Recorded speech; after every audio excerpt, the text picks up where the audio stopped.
And your dad had an interesting backstory. He fought in the war, hadn't he? Yeah, he was out in India, that's right, yeah. Yeah, because like I say, he worked on this farm out Chillamalt, called the Firs, I think it was. And one Sunday he went down the river shooting these ducks, and the farmer got like hell about it. So he come home and he said to his mother, he said, I'm going to join the army.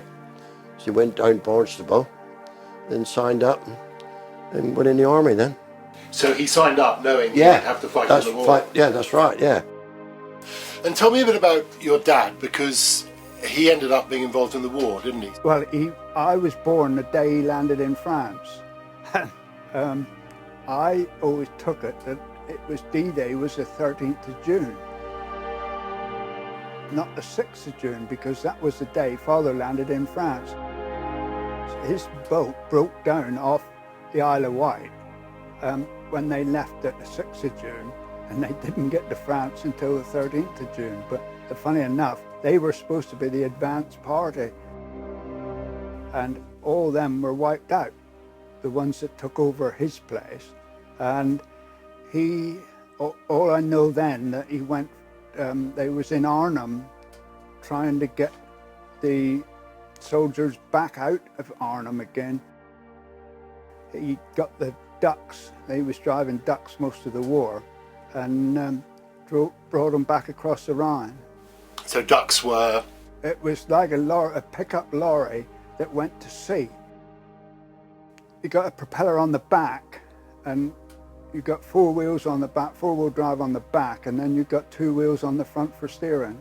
And they used to drive in and out the water, never thought nothing about it.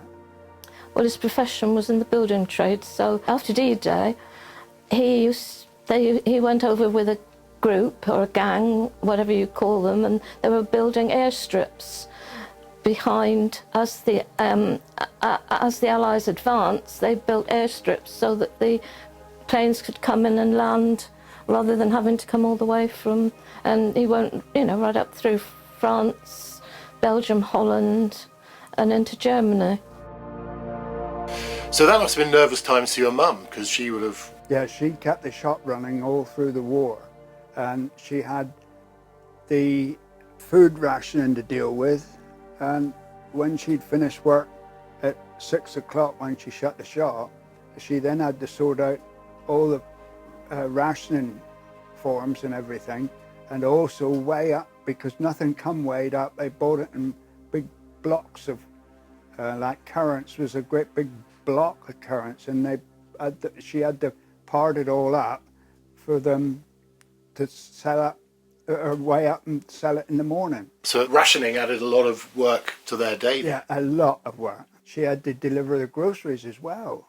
It was only her on her own, and she had to deliver the groceries in the van, and she couldn't drive when the war started, and she had to teach herself to drive because they didn't have no driving tests or nothing like that in those days. I love the idea of her having to teach herself to drive. As soon as Father come back, she virtually gave up driving and she didn't drive afterwards.